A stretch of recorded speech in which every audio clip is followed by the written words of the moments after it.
بسم اللہ الرحمن الرحیم۔ حضرت علی نے فرمایا، دوسروں کے محل میں غلامی کرنے سے بہتر ہے کہ انسان اپنی جھونپڑی میں حکومت کرے۔ آدمی کی حفاظت اس کی موت کیا کرتی ہے۔ بے شک مشکل کے ساتھ آسانی ہے۔ مشکل وقت پر صبر کرنا اور بہتر وقت پر شکر کرنا مومن کی پہچان ہے۔ تمہارے والدین تمہیں بچپن میں شہزادوں کی طرح پالتے ہیں، لہٰذا تمہارا فرض بنتا ہے کہ ان کے بڑھاپے میں ان کو بادشاہوں کی طرح رکھو۔ کم کھانے میں صحت ہے، کم بولنے میں سمجھداری ہے اور کم سونا عبادت ہے۔ جو دل دوسروں کی تکلیف دیکھ کر بے چین ہو جائے تو جان لو اس دل میں اللہ رہتا ہے۔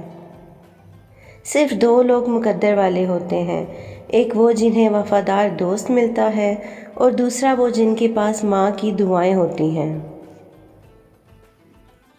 اپنے دوست کے دشمن سے دوستی مت کرو، ایسا کرنے سے تم اپنے دوست کے دشمن بن جاؤ گے۔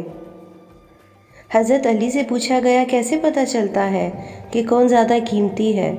حضرت علی نے فرمایا، جس انسان میں جتنا زیادہ احساس ہوگا وہ اتنا ہی قیمتی ہے۔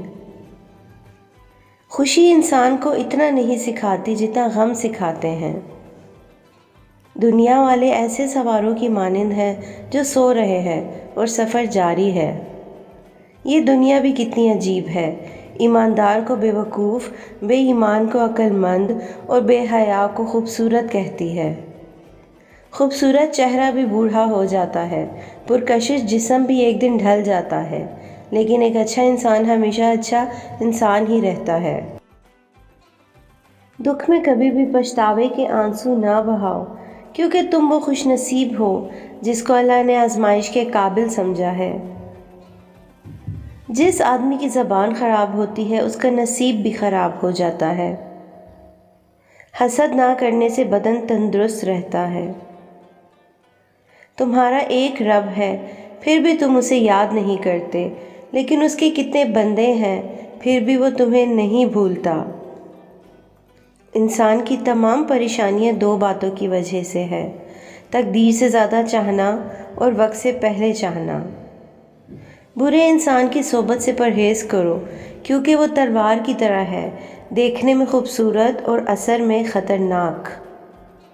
جب آپ کچھ بھی نہ کر سکیں تو اپنی دعاؤں میں اضافہ کر دیں، کیونکہ اللہ کے سوا کوئی آپ کو کچھ نہیں دے سکتا۔ بدکار کی دوستی سے بچنا، کیونکہ وہ تمہیں معمولی سی چیز کے بدلے میں بیچ دے گا۔ عقل مند ہے وہ شخص جو انجام سوچ کر کام کرے۔ غیبت کرنا کمزور آدمی کی آخری کوشش ہوتی ہے۔ کسی کا دل اتنا مت دکھاؤ کہ وہ اللہ کے سامنے تمہارا نام لے کر رو پڑے، کیونکہ ٹوٹے ہوئے دل سے نکلی آہ عرش تک جاتی ہے۔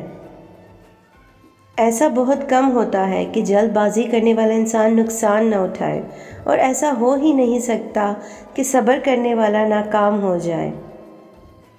زیادہ سوچنا انسان کو ختم کر دیتا ہے، بس دعا کرو اور اللہ پر چھوڑ دو۔ انسان کی عقل صرف اتنی ہے کہ اسے جانور کہا جائے تو ناراض ہو جاتا ہے اور شیر کہا جائے تو خوش ہو جاتا ہے۔ کبھی بھی اپنی جسمانی طاقت اور دولت پر بھروسہ نہ کرنا، کیونکہ بیماری اور غربت آنے میں دیر نہیں لگتی۔ جب تمہاری مشکلات حد سے بڑھنے لگیں تو سمجھ لو کہ اللہ تمہیں کوئی بلند مقام دینے والا ہے۔ ہمیشہ سچ بولو تاکہ تمہیں قسم کھانے کی ضرورت نہ پڑے۔ دنیا تمہیں اس وقت تک نہیں ہرا سکتی جب تک تم خود سے نہ ہار جاؤ۔ جتنی بھی بڑی مشکل کیوں نہ ہو، جتنا بھی بڑا امتحان کیوں نہ ہو، گھر سے نکلتے وقت ایک روٹی کا نوالا نمک کے ساتھ کھا کر نکلو۔ ممکن ہی نہیں کہ گھر مایوس ہو کر لوٹو۔ کسی کے ایمان کا اندازہ اس کے وعدوں سے لگاؤ۔ لوگوں کے اخلاق کے مطابق ان سے میل جول رکھو اور اعمال میں ان سے علیحدہ رہو۔ اس شخص کو دوست مت بناؤ جو کسی محفل میں آپ کو شرمندہ کرنا چاہے وہ مذاق میں ہی کیوں نہ ہو۔ اپنے وہ نہیں ہوتے جو رونے پر آتے ہیں، اپنے وہ ہوتے ہیں جو رونے ہی نہیں دیتے۔ گھر میں غصہ ہونا گویا اسے ویران کرنا ہے۔ اسے اپنا راز کبھی مت بتاؤ جس کا کوئی راز تمہارے پاس نہ ہو۔ شک کو اپنے اوپر غالب مت آنے دو، ورنہ تمہیں دنیا میں کوئی ہمدرد نہیں مل سکے گا۔ رزق کے پیچھے اپنا ایمان خراب مت کرو، کیونکہ رزق انسان کو ایسے تلاش کرتا ہے جیسے مرنے والے کو موت۔ دو چیزوں کا ثواب تولا نہیں جا سکتا، معاف کرنا اور انصاف کرنا۔ اچھے وقت سے زیادہ اچھے دوست کو عزیز رکھو، کیونکہ اچھے دوست برے وقت کو اچھا بنا دیتے ہیں۔ جس سے حد سے زیادہ محبت ہو اس سے اتنی ہی نفرت بھی ہو سکتی ہے، کیونکہ خوبصورت شیشہ جب ٹوٹتا ہے تو خطرناک ہتھیار بن جاتا ہے۔ برائی کو خود میں اور اچھائی کو دوسروں میں تلاش کرو۔ ہمیشہ اپنی چھوٹی چھوٹی غلطیوں سے بچنے کی کوشش کرو، کیونکہ انسان پہاڑوں سے نہیں پتھروں سے ٹھوکر کھاتا ہے۔ جس زبان سے جھوٹ نکلنا بند ہو جائے اس زبان سے نکلی ہوئی ہر دعا قبول ہوتی ہے۔ اگر توکل سیکھنا ہے تو پرندوں سے سیکھو کہ جب وہ شام کو گھر واپس جاتے ہیں تو ان کی چونچ میں کل کے لیے کوئی دانہ نہیں ہوتا۔ کسی انسان کو دکھ دینا اتنا ہی آسان ہے جتنا سمندر میں پتھر پھینکنا، مگر کوئی نہیں جانتا کہ وہ پتھر کتنی گہرائی میں گیا ہے۔ غربت انسان کو اپنے ہی شہر میں اجنبی بنا دیتی ہے۔ جب تمہارا دل کسی کے گلے لگ کے رونے کو چاہے تو قرآن پاک کو گلے لگا لینا۔